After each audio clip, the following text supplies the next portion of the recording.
Olá, você! Tudo bom? Meu nome é Let's e você está no podcast Esfera. Este podcast é fruto da Lei de Incentivo à Cultura, o Funcultura, realizado pelo governo do Estado do Espírito Santo. E hoje estamos aqui com o Alufá Baralejinã. E aí, tudo bom? Tudo bom, muito obrigado. Estou muito feliz com essa experiência e essa oportunidade de estar aqui compartilhando um pouco sobre a cabula com você. Então, gente, o podcast é gerado a partir do meu disco chamado Esfera.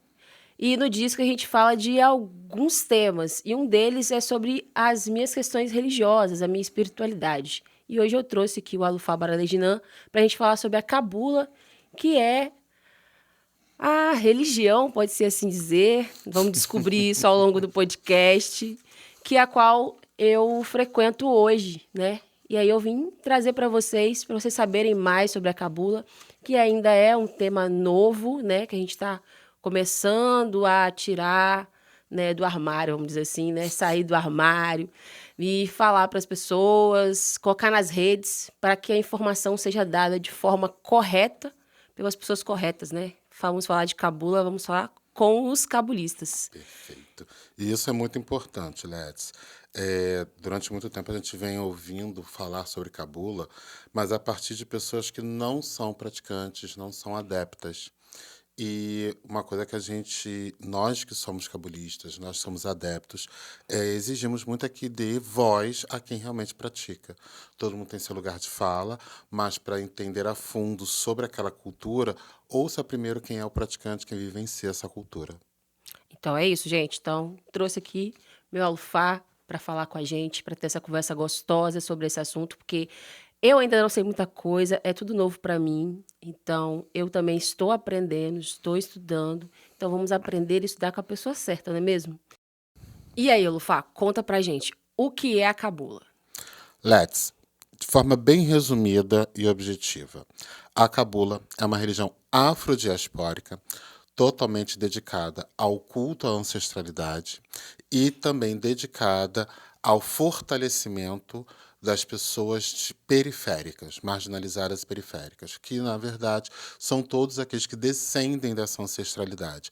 Negros, LGBTs, pessoas trans, mulheres negras, né, as pessoas que estão sempre à margem da sociedade. É uma religiosidade que vai surgir desse povo, dedicada ao culto a essa ancestralidade, na questão de se reforçar e você se empoderar da sua própria cultura. Maravilha. Mas e a origem?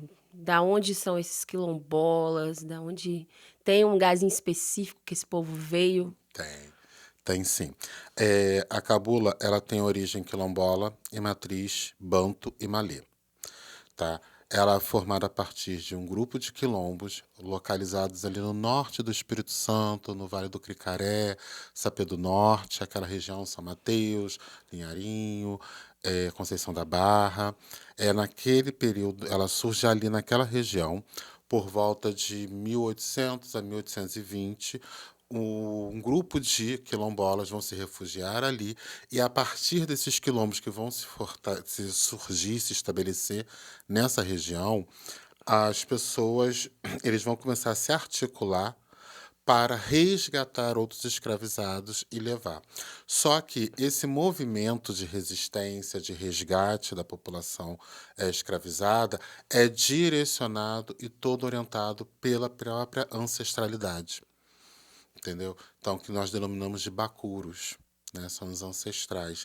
E esses ancestrais é que vão direcionar, conduzir esse processo dos quilombolas irem resgatar nas senzalas, resgatarem nos navios que estavam chegando ao porto de São Mateus, os tumbeiros que chegavam ao porto de São Mateus, eles faziam um resgate ainda nesses navios e levavam para o quilombo. E ela tinha toda essa proposta de criar um espaço totalmente diferente aonde esses escravizados tivessem a oportunidade de vivenciar uma realidade diferente. Maravilha. Então a gente pode dizer que a cabula é capixaba. Sim, ela nasce capixaba, ela tem essa presença capixaba e ela vai se espalhar posteriormente para o restante do Sudeste, graças a um ancestral que nós prestamos culto hoje, né, que era um dos mestres desse processo, que era o Benedito Meia-Légua. O Benedito Meia-Légua ele foi responsável por conduzir e disseminar a cabula em outros territórios, daí o próprio apelido de Meia-Légua, né? O nome dele era Benedito Caravelas e ele acaba sendo apelidado de Meia-Légua por causa das viagens que ele fazia. E aí ele vai, a partir de São Mateus, ele vai sair de São Mateus, vai transitar por todo o estado do Espírito Santo, criando uma rede de saberes e apoio com outros movimentos de resistência, como, por exemplo, a Sociedade Pemba, que vai surgir mais no sul do Espírito Santo, ali em Cachoeiro. Ele vai para Minas Gerais, onde vai trocar muito com os quilombolas que praticavam o molocô, em Minas, que tem a sua origem em Minas. Ele vai entrar no Rio de Janeiro, aonde também vai trocar muito com os malês, os negros malês do Rio de Janeiro, que acabaram desenvolvendo a macumba. Ele chega em São Paulo. Então, assim, graças ao Benedito Meia-Légua, a cabula vai se disseminar pela região sudeste, traçando esses elos de força, de apoio, né, essas alianças com outros movimentos de resistência, tá? Unindo esse mesmo propósito de criar condições diferentes para a população negra, para os escravizados. Então, gente, a gente vê aí a importância, né, de eu trazer esse tema, de falar sobre a cabula, porque como estamos aqui, né, é um trabalho capixaba sobre um capixaba, né, então, como a cabula ainda está começando a se difundir pelas redes, né, ter essa notoriedade, eu quis trazer para cá, e a gente vai falar um pouquinho mais tarde do porquê chegar a esse ponto, né, de como a ancestralidade me trouxe até esse ponto também, né, porque eu andei muitos caminhos, mas eu cheguei até aqui, né, cheguei até meu avô, meu alufá, e esse resgate é bonito porque a gente está falando da nossa história, a história do povo capixaba, né, então é muito importante esse trabalho estar sendo desenvolvido, né, e eu estou muito feliz por estar fazendo isso e poder dividir com você, né, conterrâneo, capixaba, contar a nossa história, né, da nossa luta, aos olhos da espiritualidade. Estou muito feliz, vô. Obrigado por ter aceitado o convite. Para mim está sendo maravilhoso, até porque durante muito tempo a cabula sempre foi muito restrita, né? A cabula não é uma religiosidade de conversão, ela não é uma religiosidade que vai ser midiática, aparecendo em várias redes, querendo agregar e atrair várias pessoas diferentes. Não, ela tem um viés muito específico. A cabula é um culto de linhagem familiar, né? Linhagem essa que pode ser espiritual ou consanguínea, mas no final ela sempre vai estar vinculada a uma família descendente dos bacuros. Então, ela se preserva através das famílias, né? É um culto familiar. E esse culto familiar que garantiu a sua sobrevivência até os dias de hoje, tá? Existem algumas famílias que ainda praticam a cabula no Espírito Santo. A nossa família, ela teve que abandonar o Espírito Santo por causa da exploração de terra, isso por volta dos anos 40, 50, foram tomando as terras quilombolas, começa esse processo de tomar as terras quilombolas. Quem está até hoje no norte do Espírito Santo enfrenta ainda essa problemática das terras, né? E a nossa família teve que se deslocar do Espírito Santo e se reconstruir em outro território, que é quando a gente vem para o Rio de Janeiro, e aqui a gente começa a se reconstruir, mas preservando esse vínculo com a nossa terra natal. Entendeu? Então, a cabula não deixa em momento nenhum de ser capixaba, ela não deixa em momento nenhum de ser quilombola, mas para poder sobreviver ela teve que estender, esticar ainda mais a sua territorialidade, entendeu? Vindo para o Rio de Janeiro, aonde aqui a gente se preservou, conseguiu se preservar, porque talvez se a gente tivesse mantido no nosso território de origem, nós não teríamos nem sobrevivido. E a gente admira muito as famílias que conseguiram sobreviver enfrentando muitos desafios lá. E aí houve esse distanciamento das famílias. Entendi. Então, assim, os nossos antepassados utilizaram da tecnologia, né, de saber se posicionar, se esconder, querendo ou não, para se proteger e manter a família viva, né, que foi o caso da família Sazala Caçambos. Sim, e não só da família Sanzala Cassam, isso é natural à cabula. Ela surge a partir de um grupo de quilombolas, né, que estavam tentando sobreviver e construir uma realidade de sociedade diferente. Quando eles migram para o quilombo, eles começam esse processo de resistência. E então, esse DNA de resistência, de articulação, é natural para todos os adeptos da cabula. Entendeu? Da gente resistir, da gente se reformular, da gente se reconstruir para sobreviver. Então, desde a sua origem, esses quilombolas, quando eles vão se articular ali no morro, no quilombo do Morro, que é o quilombo de Santana, né, nas terras da Dona Rita, eles vão para aquela região e se estabelecem ali, começa um processo de reorganização civilizatória. Eles começam a construir uma outra proposta de organização social. Então, tem a produção e a exploração da mandioca e a produção de farinha, né? Tinha o Negro Rogério, que se tornou um dos maiores produtores de farinha de mandioca, capixaba, né? A farinha dele de uma ótima qualidade e através do recurso que ele obtinha da venda da farinha, ele conseguia, a partir disso, os quilombolas, esse grupo rebelde, conseguia se articular para atender às demandas e às necessidades da comunidade, de alimentação, de vestiário e até mesmo de armas para poder se defender, né? E como também conseguir resgatar os seus que estavam ainda dentro do processo de escravidão. Então a resistência sempre fez parte. A cabula ela não vai surgir como um movimento religioso, né? A cabula não tem uma data fundante como a maioria das tradições religiosas afrodiaspóricas não possuem data fundante. Elas fazem parte de um movimento, de um processo de resistência, né? Então, a cabula ela vai surgir justamente nesse processo. Ela não tem uma data fundante, ela surge a partir da necessidade de sobrevivência. Então, esses escravizados são levados para o quilombo. Nesses quilombos, os bacuros, que são os ancestrais, se manifestam e começam a direcionar esses ancestrais no processo que eles têm que fazer, entendeu? Para resgatar outros escravizados, para construírem uma nova possibilidade de organização política, social, familiar.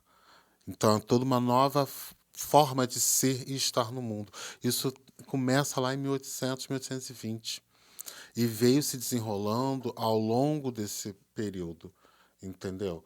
Até hoje. As nossas demandas de cabula são as mesmas demandas da origem. Estamos lutando por melhores condições sociais, nós estamos lutando por dignidade, por sobrevivência, por resistência, por aceitação, por inclusão, por direitos humanos, entendeu? Então, não mudou a luta. Por isso que é uma luta familiar, é um legado que a gente assume com muito orgulho. A gente bota nessa cara a tapa e a gente assume com muito orgulho esse legado, né? De lutar pelas pessoas que estão à margem da sociedade, por todas as pessoas que estão sendo marginalizadas. Não é que nós somos à margem, nos é imposto ficar à margem, como foi imposto a esses heróis fundantes, né, da cabula. Benedito Melégua, Viriato Canção de Fogo, Negro Rogério, Constança de Angola, Silvestre Nagô, todos eles foram impostos a eles ficarem à margem da sociedade, né? E eles lutavam para dizer assim, então a gente tem que mudar a sociedade, já que a sociedade não entende que há espaço para essa diversidade. Então a gente tem que mudar e construir novas possibilidades de sociedade. Arrasou. Mas, assim, o senhor falou sobre os bacuros. Conta um pouquinho mais o que é o bacuro, né? Porque nas outras religiões, né, de de matriz africana, diaspóricas, né? A gente fala sobre as entidades, fala sobre os orixás, e em momento nenhum o senhor falou disso até agora.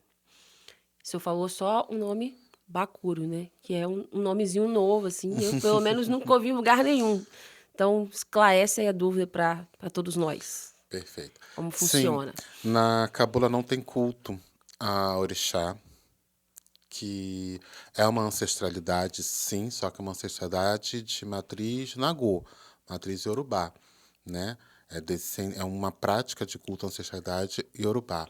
Os encantados é uma ancestralidade, sim, só que está relacionada muito ali no culto da Jurema, do tambor, de Mina, no Catimbó. Você vai ter um culto aos encantados. Os indígenas têm um culto à ancestralidade deles a partir dos encantados. A cabula tem um culto a Bacuro. A gente tem que começar a entender, Let's, que a cultura afrodiaspórica não é uma massa homogênea e não é universalista. Eu acho que quando as pessoas buscam esse universalismo, que é onde tudo é igual, tudo é a mesma coisa, só muda o nome, a gente acaba perdendo as nossas identidades. Perfeito. Então a gente tem que entender o seguinte: a ancestralidade afrodiaspórica ela é diversa, assim como todas as manifestações religiosas e culturais afrodiaspóricas também são diversas. Acho que se perdeu muito, né, essa coisa de o que é o ancestral, a nossa ancestralidade. Muito se fala. Ancestralidade virou uma coisa abstrata, É, né? Ah, é o meu ancestral. Que ancestral é esse? Ele está lá no mundo da abstração e das ideias, né? Onde ele parece um anjo. Não, ancestral não é anjo. Ancestral não é ser de luz. Vamos falar o que é ancestralidade. A cabula tem um culto à ancestralidade, uma ancestralidade específica chamada Bacuro. Bacuro é um plural de um termo que é anculo. Anculo é ancestral. Baculo, né, no plural, é ancestrais. E, por uma questão de marca fonética do povo banto, o L e o R são trocados. Então, em vez de falar baculo, a gente fala bacuro. Tá? Então, essa é uma questão cultural. A gente presta culto ao bacuro. Bacuro não é orixá, bacuro não é caboclo, bacuro não é preto velho, bacuro não é encantado. É bacuro. E as pessoas têm muita dificuldade em aceitar isso, que tem que tudo ser universal, tudo tem que ser a mesma coisa. Bacuro são os meus ancestrais. É quem veio antes de mim. que é o verdadeiro significado da palavra ancestral, né? Eu Quem tenho, veio e é antes. um culto à ancestralidade. E essa ancestralidade é familiar. Através da cabula, eu vou prestar culto à minha ancestralidade que lutou, minha ancestralidade que resistiu e que deixou um legado familiar para que eu dê continuidade nessa luta, nessa transformação de sociedade, nessa perspectiva diferente de ser e estar no mundo. Então, a cabula, ela não, quando a gente fala ancestralidade, essa ancestralidade tem história, essa ancestralidade tem dores, ela tem luta, ela tem linhagem familiar. Os ancestrais da qual eu presto meu culto pessoal, eu presto culto aos ancestrais da minha família. Aqueles que vieram de Quilombo, vieram de Senzala, alguns vieram de localidades indígenas, territórios indígenas, mas eu sei quem eles são. Eles têm nome, Eles sobrenome, têm nome, sobrenome, gosto. e eu sei o vínculo que eu tenho com eles, da onde eles vieram e como é que eles foram gerando essa linhagem de descendência até chegar em mim. Não é uma ancestralidade abstrata. Então, eu estou prestando culto à minha família, garantindo que os princípios e valores da minha família sejam preservados e transmitidos para as gerações seguintes, assim como eu tenho a oportunidade de corrigir até mesmo as falhas da nossa família. Né? Então, prestar culto à ancestralidade é isso. E Bacura é isso. As pessoas têm que parar de colocar tudo dentro da mesma caixinha e falar é a mesma coisa, só mudou o termo. Não, não é. Ancestral tem bandeira. Ancestral tem cultura, ancestral tem identidade. E para prestar culto à ancestralidade, o primeiro passo que eu tenho que fazer é procurar saber que bandeira, que cultura esse ancestral pertence. Estamos aqui, você capixaba, eu sou do Rio, mas temos essa ancestralidade que parte de um território capixaba, no norte do Espírito Santo. Aí imagina uma pessoa que veio do Rio Grande do Sul, veio de Manaus, a família dela. Né? Porque hoje em dia as nossas famílias percorreram o território nacional em deslocamentos e migrações. Mas não, a origem da sua família é em Manaus. E aí você vem prestar um culto à Umbanda, ao Candomblé de Nação Queto em São Paulo. Mas a sua família tem origem em Manaus. E é de Manaus que eles vêm para São Paulo. Qual é o culto ancestral em Manaus?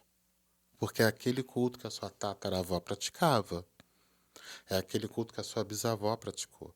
Quando a sua avó, por uma questão de necessidade, se deslocou de Manaus para São Paulo, né, ela não abandonou as raízes culturais dela. Então, quando eu vou prestar culto a essa ancestral, eu tenho que saber de onde ela veio. Para eu poder retornar a esse território de origem, a reaprender e reabsorver esses elementos culturais Honrar o ancestral. e honrar a ancestralidade. Entendeu? Por isso que eu falo, a ancestralidade não é abstrata. Ela tem, você consegue acompanhar. Então, eu vejo muitas pessoas dentro desses termos guarda-chuva, né? Ou é Umbanda, ou é Candomblé. Existem mais de 20 tradições religiosas. E essas tradições religiosas que existem no Brasil, algumas têm matriz Nagô, outras que é Nagô Yorubá, outras têm matriz no povo Fon, né, que são Jejes, e outro grupo tem matriz nos povos originários e também tem matriz no Banto, nos povos Bantu. Então, como é que tudo isso virou uma massa homogênea? É sempre esse olhar, a grande verdade é racista, um racismo religioso de olhar tudo que é produzido pelo povo preto como uma massa homogênea sem identidade. É tudo macumba. Candomblé é diferente do tambor de mina, que é diferente da jurema, que é diferente do terecô, que é diferente do batuque, que é diferente do molocô, que é diferente da cabula. Se África, né, tem milhares de... Países e tem essa coisa de Não é, o é tudo, continente africano é tratado como se fosse uma massa é tudo homogênea. igual. Não é tudo igual, gente. Não é tudo igual. E nós, a gente tem essa mania de tratar tudo como uma massa homogênea. E não. Se você está Deve ser mal do disposto. brasileiro, né? Tipo, é tudo Brasil. É tudo Brasil. Só que é Só que engraçado aí que não é tudo é um Brasil. recorte, né? É tudo Brasil, mas o recorte definido é Rio e São Paulo. Porque não é tudo Brasil-Nordeste. Porque o olhar que esses territórios que definem a cultura, se determinam como definidores de cultura do Brasil, Rio e São Paulo, esse eixo, a cultura nordestina não é a cultura brasileira, é a cultura nordestina. Até A- dentro do Nordeste, né? O jeito que o baiano fala não é o mesmo jeito que o pernambucano fala. Vai se acentuar a forma de diferentes lugares. O recifense não vai falar que nem o pernambucano. E nem igual sim, o baiano. Então por que a gente vai botar que é tudo mas olha que Nordeste? interessante, quando a gente vai falar de cultura nacional, ela é diferente da cultura regional. Não, o Nordeste tem essa cultura regional. Quando fala em cultura nacional, o recorte é Rio e São Paulo. No melhor das hipóteses, um pouquinho ali de Santa Catarina, Paraná, Minas. né? Minas, um pouco também. Os capixabas são considerados assim, o patinho feio da região sudeste. Muito pouco se fala O primo das esquecido. contribuições do estado do Espírito Santo. Esqueceram o Espírito Santo no churrasco. Isso, mas sabe por quê? Porque ele é o rebelde da família. Ele é o que arrumava confusão, ele é o que tentou depor o governo imperial, e aí ele é o mal visto. Entendeu? A história do Espírito Santo ela é riquíssima, é um dos estados que mais teve movimento de revolta, de resistência, de tentativa de reformulação. Isso foi sendo sufocado. Ninguém fala sobre isso. Todo mundo fala da contribuição do Rio, São Paulo e Minas. O Espírito Santo parece que não existe nesse processo. É o apagamento, né? Talvez porque ali houveram movimentos quilombolas e movimentos revolucionários negros que realmente estavam querendo criar uma possibilidade de organização social e política diferente. E foi violentamente sufocado. Historicamente, o Espírito Santo foi várias vezes sufocado. Ele foi um estado que foi dissolvido, depois ele foi restituído. Entendeu? Teve um período que o Espírito Santo foi absorvido pela Bahia, virou baiano. Era, uma, era um apêndice no estado da Bahia. Depois voltou a ter sua emancipação. Por quê? Porque ali sempre houve esse movimento de resistência que se contrapunha com os outros estados. Então, talvez por isso que a história, porque resgatar a história do Espírito Santo vai resgatar a história de quilombolas, vai resgatar a história da sociedade Pemba, vai resgatar a história da cabula. E aí vamos deixar esses movimentos que impactaram a sociedade sufocados. Entendeu? Mas conta pra mim, conta pra gente, né? A gente tem essas diferenças, né? A gente acabou de falar que não é tudo igual, não é tudo Não. a mesma coisa. Mas conta como é que a gente pode falar do culto, se tem, como é o culto, né? Tem, são as giras, como é que é? É culto, é gira? E as festas? Somos um povo festeiro, não somos? Somos muito festeiros. Temos Adoramos muita... festas. Ancestrais gostam de festa, não confiem em deuses que não dançam. Mas vamos lá. O culto da cabula tem essa matriz banto, então você vai ver algumas palavras de matriz banto serem utilizadas dentro da cabula, que também são utilizadas por outras tradições que possuem a mesma matriz, né? Com o passar do tempo, houve distanciamento das referências de origem dessas outras tradições. A gente procura, dentro da cabula, manter. Então, a cabula ela tem a ingira, que é o culto, é o momento em que nós nos reunimos, nos coletivizamos para prestar culto e reverência à nossa ancestralidade, tá? Então, as engiras são dedicadas para propósitos específicos, não são engiras temáticas. E aí é interessante que a gente vê que o termo gira, que é muito utilizado na Umbanda, descende desse termo engira. E engira vem de enzila, né? Caminho. É uma palavra banto, que é um caminho. A prática da ingira é uma forma de você trilhar um caminho em direção à sua ancestralidade. Então, nós temos engiras dedicadas à prosperidade, engiras dedicadas à reconexão familiar, engiras realizadas para proteção do corpo, fechamento de corpo, abertura de caminhos, oportunidades de trabalho, né? Essas são as engiras, que são os momentos que a gente se reúne para trilhar esse caminho de reconexão com o ancestral. Através disso, a gente obter dessa ancestralidade o que nós precisamos para ir organizando a nossa vida, tá? Mas e aí? A gente vai cultuar o ancestral, né? Vai cultuar o Bacuro. Mas acreditamos em quê? Existe um Deus, um panteão, um algo supremo, maior, né? O que é o Deus? Então, nós temos um panteão, sim, tá? Deus, para nós, ele tem várias facetas. E vários títulos, né, porque ninguém tem o nome de Deus, nós temos títulos para o qual nós podemos nos referir. Então, existe o título de Catumandará, que é um Deus que a gente não consegue compreender, não conseguimos alcançar, que está para além da criação. Nós temos Calunga, que é um Deus, é um aspecto de Deus criador, né? Toda a matéria é oriunda de Calunga e para Calunga há de retornar. Então, quando a gente olha para o céu à noite, a gente vê aquelas estrelas, a gente está vendo Calunga. Todo o universo é Calunga. Calunga é representado poeticamente, né? Porque os bantos são. Quando a gente tem matriz de banto, a gente tem essa matriz de falar sobre a realidade de forma muito poética. Então, a gente fala de Calunga. Calunga é um oceano sem praias. É um universo que está expandindo e Por isso retraindo que ao se mesmo diz que, tempo. tipo, a Calunga grande. A Calunga grande, a Calunga pequena, que foi dar origem a esse conceito da Calunga grande, que é o mar.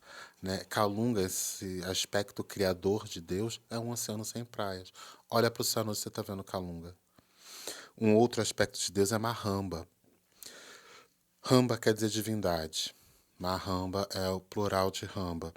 Os Mahambas são os elementos, forças e fenômenos da natureza que regem o nosso mundo. regem a nossa realidade. São os rios, é a chuva, é o calor do sol, é a terra que vai nos alimentar. E é extremamente importante prestar culto a essas divindades, né? E temos, após isso, Zambiapongo. Após Mahamba, que são as forças e fenômenos da natureza, temos Zambiapongo. Zambi é justamente o Deus que está manifestado na criação, experienciando a criação, de forma individualizada. Sou eu, é você, todo mundo que está aqui no estúdio.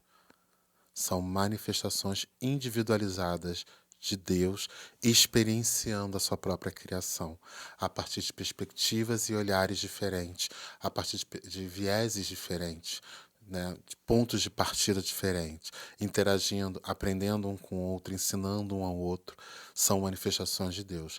Então, olhar para o outro com respeito é fundamental dentro da cabula. Não, porque eu estou lidando com uma outra manifestação de Deus. E a partir do momento que algumas dessas manifestações conseguiram mexer na realidade ao ponto de impactar uma coletividade, essas pessoas ancestralizam. E aí elas se tornam um Bakuro, Entendi. que também faz parte desse panteão. São os nossos ancestrais que conseguiram deixar legado. Entendeu?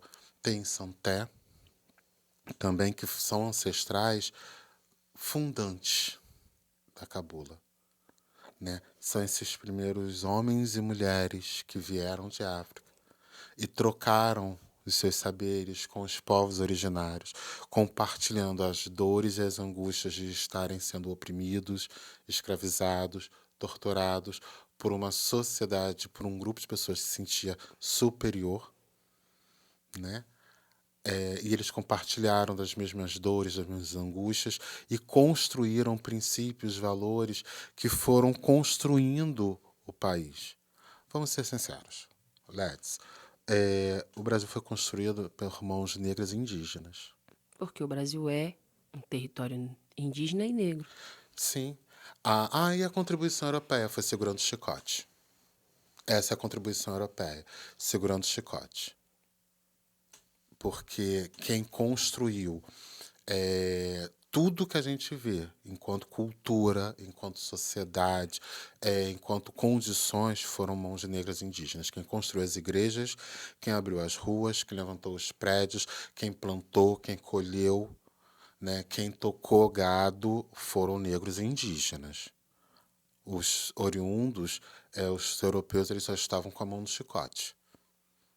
Então, vamos reverter esse olhar de que é o mito das três raças, né? É um mito lindo, maravilhoso, que atende muito e satisfaz a necessidade de um grupo que sabe que é o opressor, mas aí quando vem o mito das três raças, dá uma sensação de alívio para eles. Foi tudo tão bonito, né? As três raças comungando em felicidade. Isso é mito.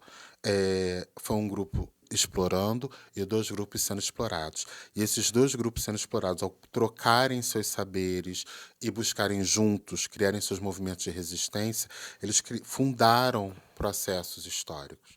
Fundou-se uma medicina tradicional, porque quem é que atendia a saúde dos escravizados e dos indígenas? Era o mato, era a folha. É dali que ia vir essa medicina. Entendeu? Quem é que botava comida dentro das casas das pessoas que estavam passando fome? Eram aquelas negras das casas de Zungu. Entendeu? Eram muitas mulheres negras que agruparam outras mulheres negras, se tornaram quitandeiras, quituteiras, e com isso garantiu a subsistência de várias pessoas que estão passando necessidade. Então a gente começa a ver, esses são os fundadores de uma civilização humanizada. Vô, muito se fala que a gente vive um movimento afrodiaspórico. Mas você acha que você é afrodiaspórico ou não? Eu sou brasileiro. Eu tenho um olhar muito crítico com relação a isso. Temos que retornar à África, temos que retornar à África. Sim, gente, temos uma matriz africana, né? Assim como temos uma matriz indígena também. Eu não vejo ninguém falando temos que voltar para as aldeias, para os aldeamentos. Não. Vamos Chaco... voltar para a África, porque a gente tem essa síndrome de cachorro vira-lata, sim. Né? Vamos ser polêmicos, vamos ser realistas. Essa síndrome de cachorro vira-lata, onde tudo que é de fora é melhor. Durante muito tempo, o melhor veio da Europa. Hoje em dia começamos a ter consciência de classe, de raça, e a gente está agora buscando tudo que é de melhor em África. Em que momento a gente vai olhar para o Brasil? Em que momento eu vou olhar e falar assim, vamos resgatar a nossa tradição, vamos resgatar a nossa nacionalidade. É que, por causa de alguns problemas políticos, né, hoje em dia, você falar que tem orgulho de ser brasileira, o pessoal já te olha meio estranho, já pensa assim, Não, usamos a camisa do Brasil, não, mas não. não, Não tá? combina, né, o conservadorismo com religiões afrodiaspóricas, gente. Não combina, né? Isso daí é problemas psicológicos. Mas vamos lá. Eu sou brasileiro, então tenho que olhar para dentro do território. Tem uma matriz afro, sim. Só que essa matriz afro, quando chegou aqui, ela se combinou, se amalgamou a uma tradição indígena e foi forçada a absorver elementos europeus. Se você E tiver isso que se retornar construiu. para algum lugar, você tem que retornar para o Espírito Santo, Sim, né? Vamos fazer essa. Ah, gente, eu vou retornar para a África, mas eu não vim de África, né? é aqui que esse caldo se combinou. Então tem que retornar para o Espírito Santo. Quem é do tambor tem que retornar para o Maranhão. Quem é do batuque tem que retornar para o Rio Grande do Sul. Você quer E fazer nesse movimento, né, de volta, isso, e esse né? retorno é ir lá, porque esse é um ponto, Let's. Quando a gente fala em culto à ancestralidade, as pessoas acham que assim, o Alufá quer puxar todo mundo para dentro da cabula. Não, eu quero apenas que o povo cabulista retorne para a cabula. Quando a gente presta culto à ancestralidade, dá início a esse movimento de retorno à sua ancestralidade, reconexão à sua ancestralidade, eu preciso saber qual é a bandeira da sua ancestralidade que a gente tinha falado. E a partir dali eu consigo reconduzir você à sua tradição. Acompanha e vislumbra comigo, se isso seria potente. A sua tataravó veio de Codó, né, no Maranhão, aonde praticava o terecô. Sua tataravó praticava o terecô, sua bisavó praticou o terecô. Sua avó sai de Codó em busca de melhores condições de vida, vem para o Rio de Janeiro, mas a relação que ela tem com a ancestralidade dela é toda fundamentada na cultura de Codó. E aí ela vem para o Rio de Janeiro, ela pratica que não tem nenhuma casa de terreiro, de terecô. Né? Então ela pratica em casa, o que ela conhece da cultura dela. Sua mãe cresce naquele ambiente vendo que, poxa, minha mãe faz uns negócios em casa, cultua em casa, o que é cultural delas. Né? Sua mãe, infelizmente, se afastou das tradições religiosas afrodiaspóricas aqui e você quer retomar. Você sente esse ímpeto, essa necessidade de retornar à sua cultura. Bacana. O que você vai fazer aqui no Rio de Janeiro? Buscar o candomblé ou a umbanda. E aí, a sua ancestralidade tem origem no candomblé, que tem um culto à ancestralidade africana, a umbanda, que tem um culto à entidade com um viés de interpretação extremamente do Sudeste. E aí essa ancestralidade, quando se manifestar, eles vão falar que ela está errada, que é espírito obsessor, que não é assim, até que você comece a se envergonhar da sua própria ancestralidade e sufocar a sua ancestralidade. Quando essa pessoa chega na cabula, a gente olha e fala assim, e a sua ancestralidade tem origem no terecô, E como é que eu faço isso? Como é que eu sei? através de Através jogo, de oráculo, quê? sistema oracular. A única forma que a gente tem de mapear, conversar e dialogar com essa ancestralidade é através de jogo. Para essa ancestralidade mesmo poder apontar. Olha, a minha bandeira é, Lá no Telecom. é lá no Terecô.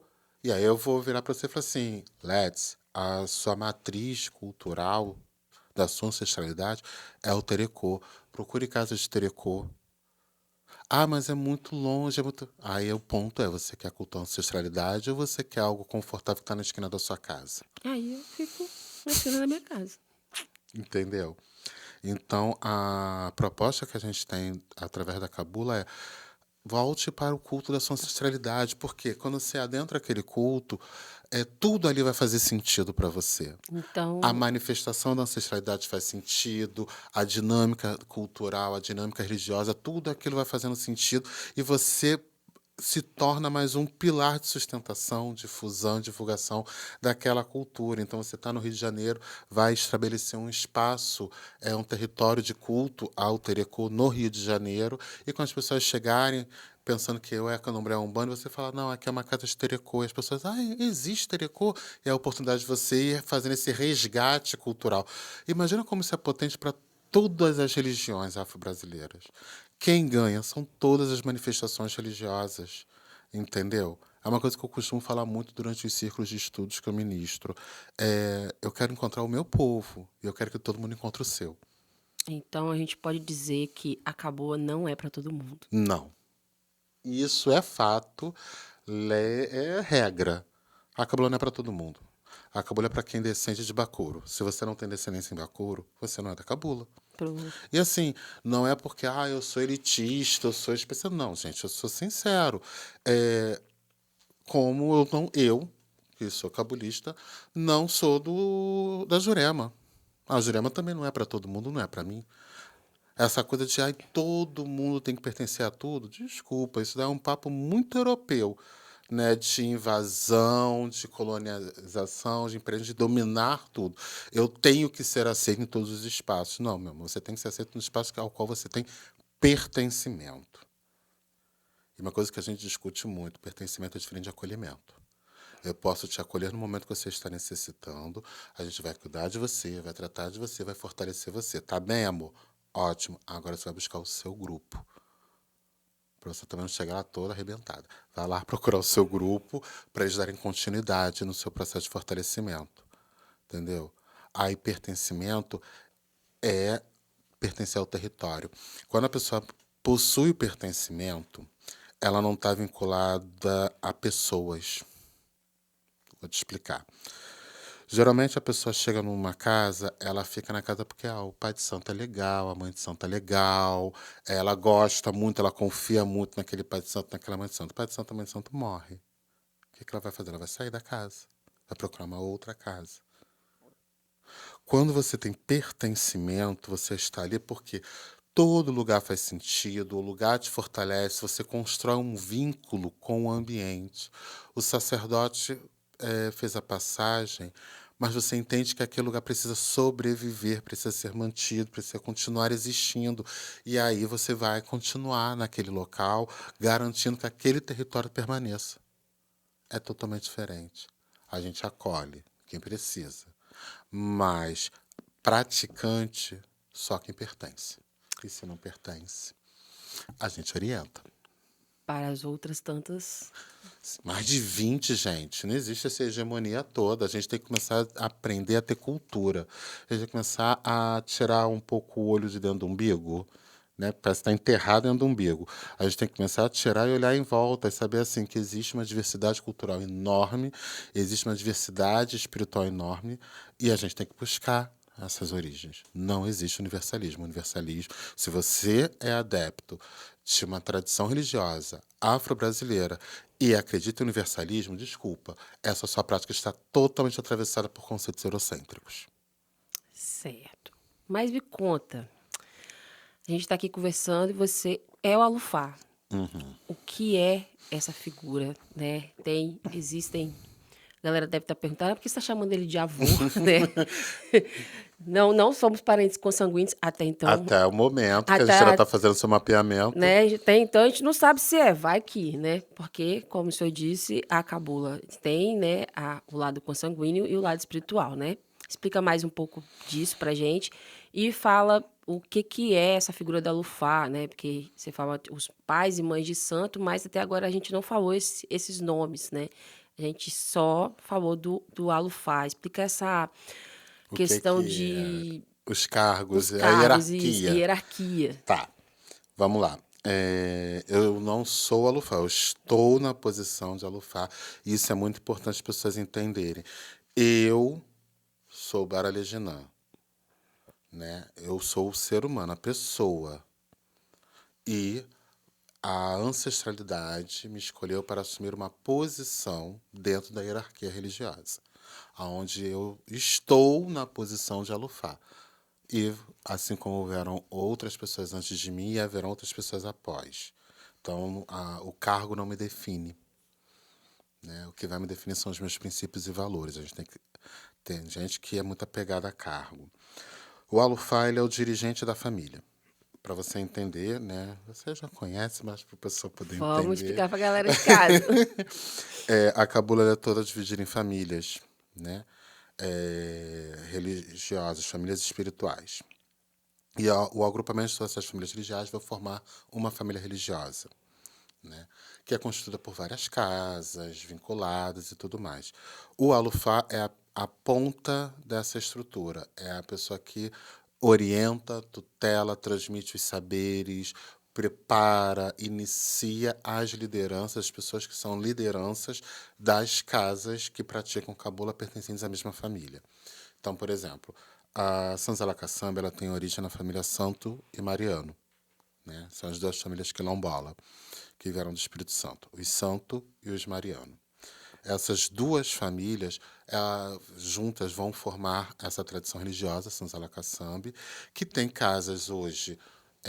Em São Paulo temos duas casas vinculadas, temos três casas no Rio de Janeiro vinculadas e temos uma casa vinculada a nós no Espírito Santo. Que é a Casa do Conhecimento, a qual eu faço parte. Isso, tutelada pelo Gilmar, que é uma liderança da nossa família, uma das lideranças da nossa família. Esse conjunto, esse grupo de lideranças juntas vão ser tuteladas, orientadas, desenvolvidas, iniciadas pelo Alufá. Então, só para deixar mais claro, assim, é o jeito que eu consigo desenhar. Eu falo que o Alufá é a árvore, né? A família Sandala Caçamba é a árvore. E as casas São os são os galhos. galhos das árvores, né? Então, o meu galho é a Casa do Conhecimento. As outras três casas aqui do Rio são os outros Isso. galinhos e tal. As duas casas de São Paulo, essas são as casas. Cada casa é tutelada, direcionada por um ganga, né? E um gangue e uma négua, né? A grande verdade. É um casal, o gangue e a négua, que vão tutelando essas casas.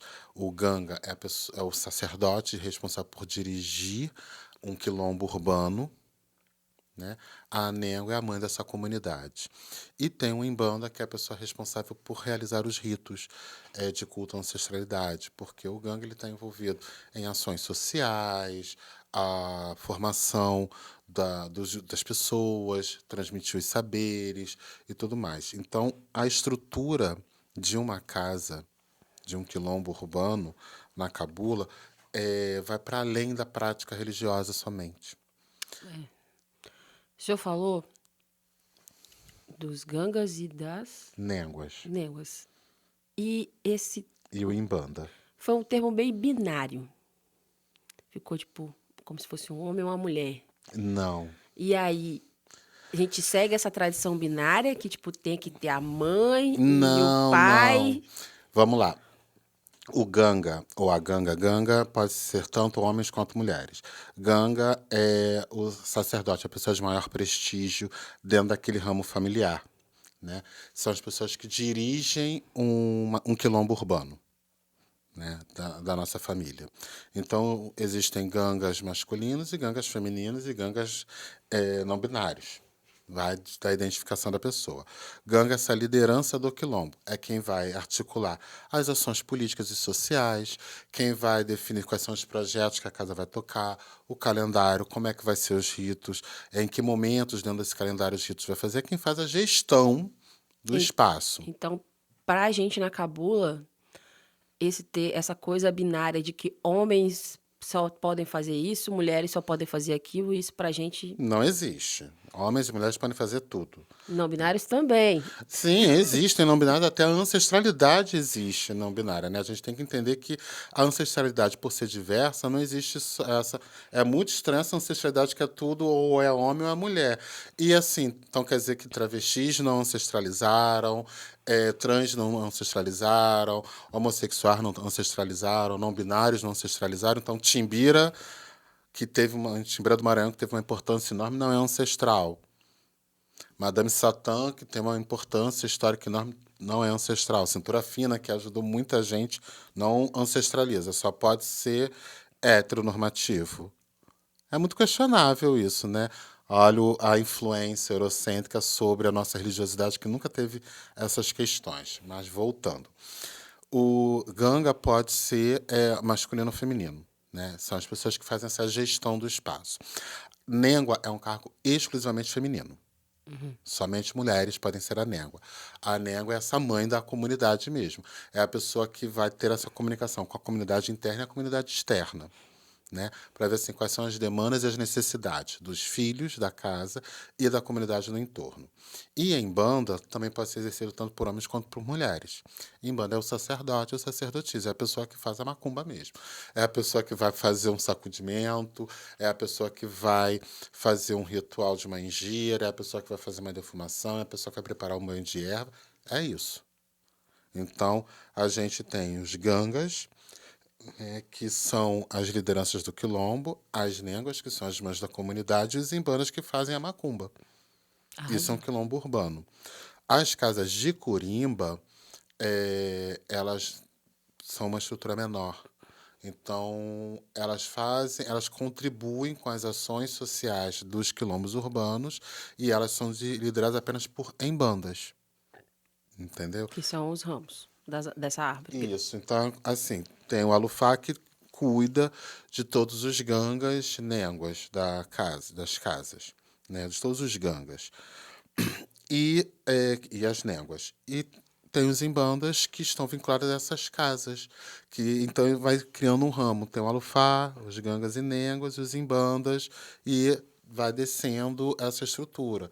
Que aí tem os caçuítos, que são os iniciados, todas as pessoas iniciadas são denominados caçuítos. Tem os cafiotus, que são os afiliados, as pessoas foram acolhidas. Tem os caialôs, que são os não pertencentes à tradição, né? Então, tem os camanais, que na verdade os camanais são os iniciados, e os caçuetos são os filhos da casa, né? E não tem obrigatoriedade de iniciação. Tem obrigatoriedade de culto à ancestralidade, porque são coisas diferentes. Você precisa cultuar a sua ancestralidade. Isso não quer dizer que você precisa se iniciar. A gente sempre se inicia para um propósito, né? Exatamente. Não se inicia porque é bonito. Eu vou me iniciar porque eu estou há 3 anos aqui, eu vou me iniciar porque eu estou. Não, você tem que prestar culto à sua ancestralidade. Caso haja necessidade de iniciação, a iniciação sempre parte de um convite.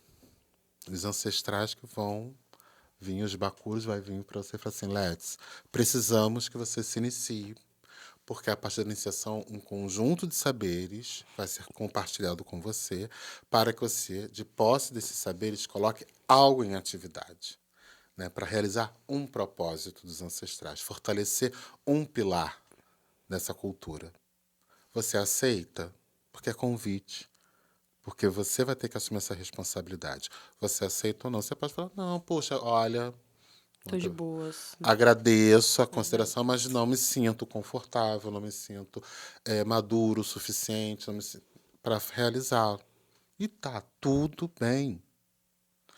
Ou você pode olhar e falar assim: não, aceita esse desafio sim. E aí entra um processo de preparação para a sua iniciação. Não é aquela coisa ótima. Mês que vem você. Não. É toda uma preparação, todo um direcionamento. Você começa a ser preparado para passar pelo rito de iniciação. Entendeu? E após essa preparação é que você vai passar pelo rito mesmo e, a partir do rito, assumir essa responsabilidade, esse compromisso que foi transmitido pelos bacuros para você. Muito bom. Quem define tudo são eles. É isso, a ancestralidade nos fala, né? Que caminho seguir. Mas, vô, e hoje? A cabula hoje, o que é, né? A gente Vou contar a minha história de como eu cheguei a Cabula, né? Vou inverter. Me fale você, Leti, como você chegou a Cabula? Eu cheguei a Cabula por causa do meu irmão Gustavo, que chegou a Cabula por causa da minha irmã Mari. E a irmã Mari chegou através do Instagram. Aí você fala, nossa, mas foi o jeito que a ancestralidade nos deu. O Instagram, né? Eu pertenci a uma casa de Umbanda, como muita gente sabe. Fiquei 7 anos lá. E parou de fazer sentido, né, pra mim. Falei, não é o que eu tô buscando agora. Eu sentia falta de alguma coisa, mas eu não sabia do que era. E aí eu perguntei, Gustavo, olha, eu tô vendo que você tá aí com uma galera diferente. Quem é esse povo, né? E aí eu fui saber o que era a Cabula. Então, assim, como a gente chegou na Mari, né? A Mari achou a Cabula pelo Instagram. Porque ela também sentia essa falta, né? De uma coisa que fizesse sentido, né? Foi o que o senhor falou, né? Quando a gente chega no nosso lugar, no lugar, na nossa casa, tudo faz sentido. E a primeira vez que eu coloquei os pés na casa do conhecimento, lá na casa do Gilmar, que é o meu zelador, eu parecia que eu estava na minha casa, junto com os meus pais, com a minha mãe, meu pai de sangue mesmo, minha mãe, meu pai, minhas cachorras. É o sentimento de estar em casa, dos meus familiares. E quando eu conheci o Alufá e os meus outros irmãos, foi um negócio tão mágico que Bandacilha foi lindo, né? A celebração no Bandacilha. foi um negócio mágico. Parecia que eu conheço essas pessoas há muitos anos. Né? Tipo, a zoeira não tem fim, né? E é um lugar de respeito tão grande. A gente é zoeiro, mas eu nunca me senti tão pertencente de algum Não um lugar. respeito imposto. É Exato. natural, você respeita outra pessoa porque você percebe que assim, é uma pessoa que merece ser respeitada. Assim como respeitam você, porque para você fala assim, merece ser respeitado. O respeito é natural, entendeu? Exatamente. Não exige aquela coisa assim, ai, porque a hierarquia abaixa a cabeça, lambe o chão, arrasta a cara pelo chão. Não, não tem necessidade disso. Entendeu? Eu tenho, como eu falei, eu estou na posição de alufá hoje. E as pessoas me respeitam porque sou eu o responsável por compartilhar e transmitir os saberes, mas eu também respeito essas pessoas, porque são pessoas que assumem responsabilidade com a sua ancestralidade, assumem responsabilidade sobre a tutela da ancestralidade de outras pessoas e merece ser respeitado. Entendeu? A gente, tem momentos que a gente está mais descontraído, a gente vai sentar, vai conversar, mas está no momento de fazer as coisas, vamos fazer. E tudo, o respeito está permeando todo o processo. É porque é família. A gente sabe aonde pisar, né? Você não vai tratar sua mãe de qualquer jeito, seu pai de qualquer jeito, seu irmão de qualquer jeito. Você sabe onde pisar, como falar, né? E se você não souber, você pode perguntar. É um sentimento tão bonito que eu simplesmente não sei explicar. É viver. E eu desejo para você que está em casa que você ache a sua banda, a sua família, né? Que esse sentimento te preencha, né? Mas voltando ao papo do Instagram, hoje nós temos a página, né, cabula.org. Então você que quer saber, procure lá, cabula.org. Mas e você tinha falado que a cabula é um culto familiar, Muito fechadinho, fechado. né? A galera se escondia ali e tal. E por que a gente tá no Instagram agora? Vamos lá. Era todo mundo fechado, agora tá lá, no Instagram. O que acontece? É, a cabula, como eu falei, as famílias sempre foram muito fechadas. Né? E aí, a história da cabula sempre foi contada pelos outros. O primeiro documento histórico, tem um valor histórico importantíssimo para nós, é uma carta pastoral escrita pelo bispo Dom João Neri. E essa carta pastoral ele está enviando para a Santa Inquisição para obter respaldo para perseguir os adeptos da cabula, os cabulistas.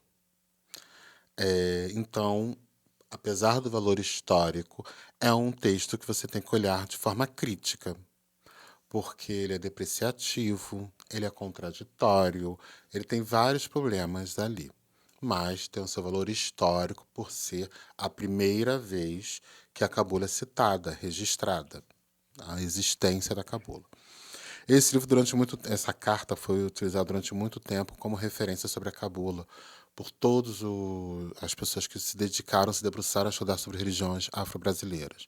Então, Nina Rodrigues, Edson Carneiro, essa galera toda, Ney Lopes. né, usou a carta pastoral, Ney Lopes, a carta pastoral do Dom João Nery. E depois de um tempo, as pessoas começaram, por ser muito fechada, devido às violências que a cabula sofreu, né? A partir de 1888 até 1900, ela sofreu ataques homéricos e perseguições e morte dos adeptos, caçada aos adeptos com mortes violentíssimas.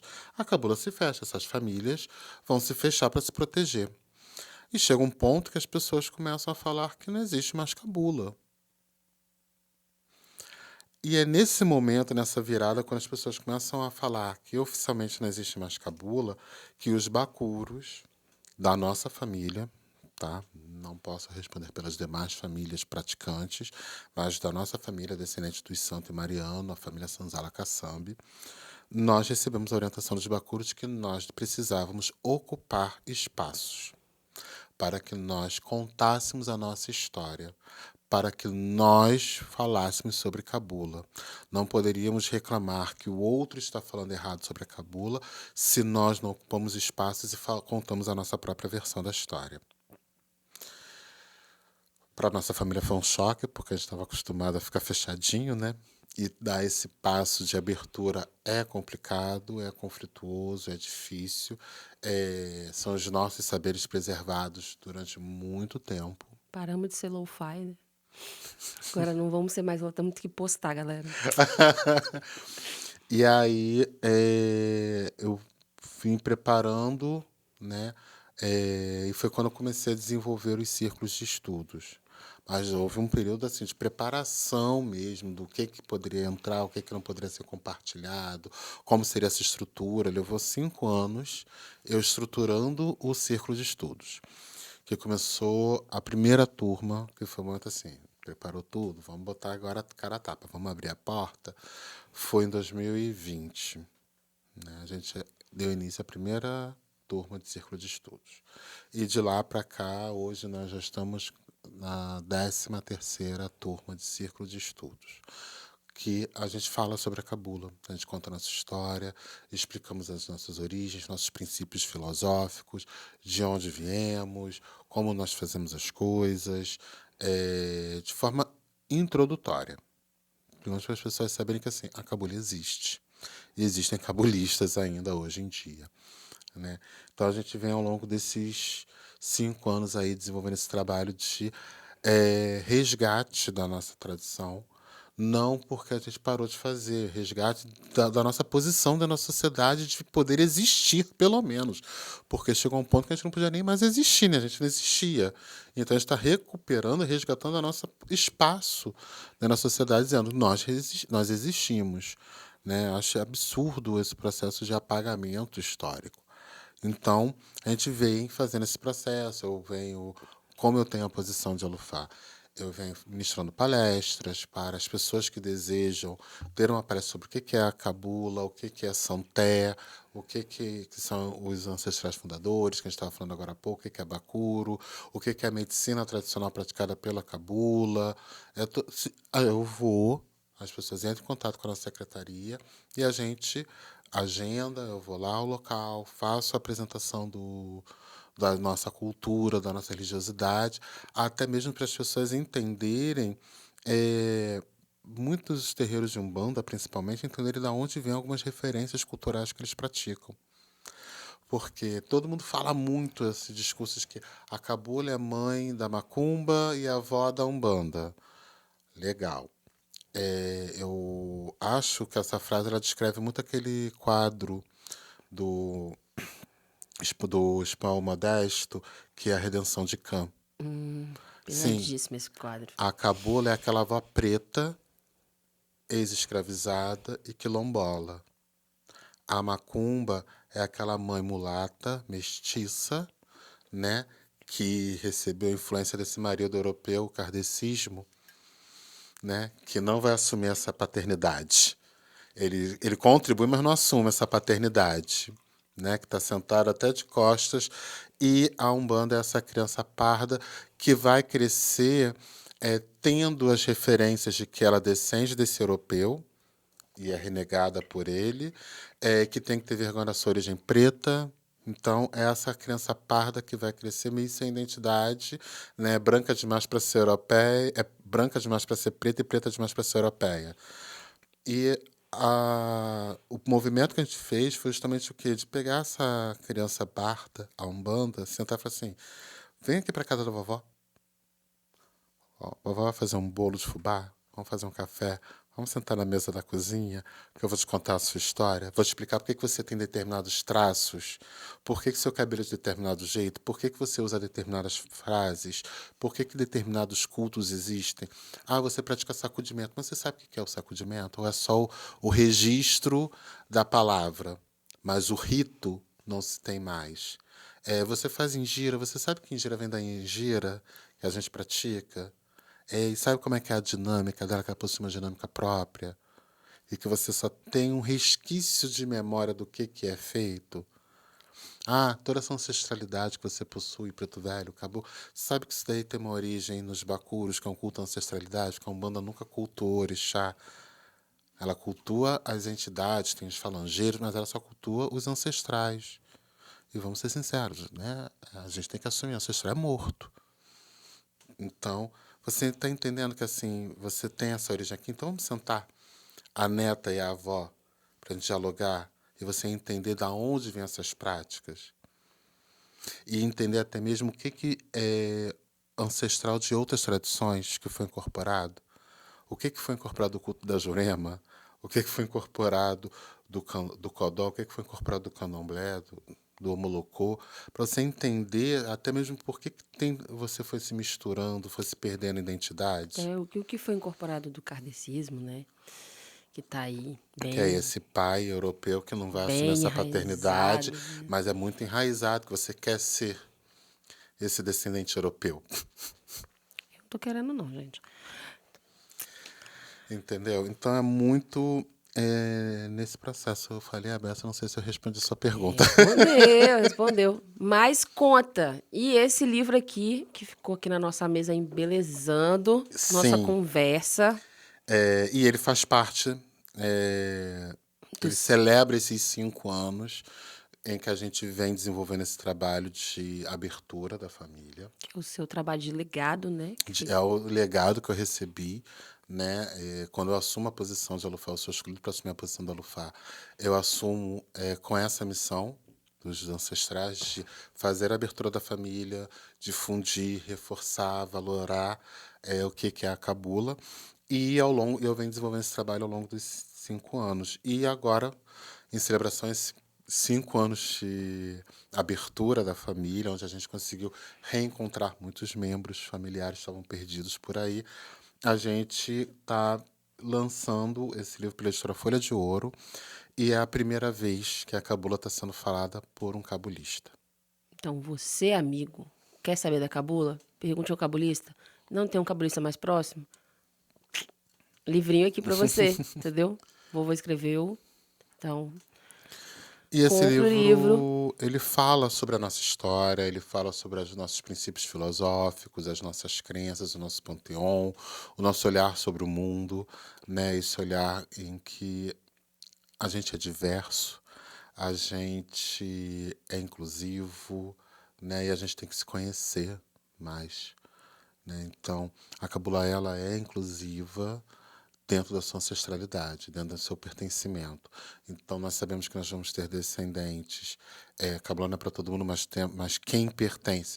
Nós vamos ter pessoas héteros, pessoas trans, vamos ter pessoas cis, vamos ter pessoas gays, lésbicas, A sopa de letrinha. assexuadas. A A sopa sopa de letrinha tá toda toda ali, aí. Tá toda aí. entendeu? Porque essa ancestralidade deixou uma descendência diversa. Somos diversos. E somos diversos. Isso é o principal. Vô, agora a gente está chegando ao fim. Eu queria que o senhor deixasse um recado para quem nos assistiu até agora. Eu só quero te agradecer por ter aceitado vir aqui, né, me abençoar com esse conhecimento todo, nos abençoar com esse conhecimento todo, né? E agora, assim, né, conversando, me veio vários estalos, porque algumas músicas que estão no Esfera, eu não tinha compreendido elas até agora. Eu juro pra vocês, eu tô meio muito viajada aqui em algumas coisas, sabe? E eu até me emociono, porque o Esfera, pra mim, é o meu primeiro disco. Eu tô com esse trabalho autoral, já tô trabalhando há mais de 10 anos e graças, né, ao Fundo de Cultura, eu consegui gravar o disco e fala sobre mim, né? Então vai falar sobre o Let's que ama, né? Que passou por muitas dores de amor, mas também aprendeu a se amar.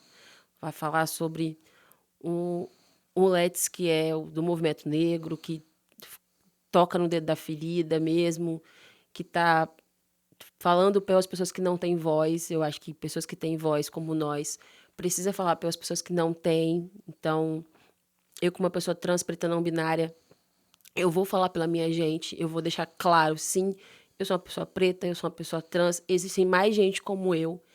E para mim isso é empoderador, porque eu quero empoderar outros para que façam o mesmo. E também eu falo da minha espiritualidade. E parando para pensar agora, a minha espiritualidade perpassa pela minha história de vida, que é a minha família. E eu não tinha entendido algumas letras das minhas músicas até agora, e isso é uma loucura, gente. Eu tô muito feliz, agradeço demais pelo senhor estar aqui, por ter aceitado o convite.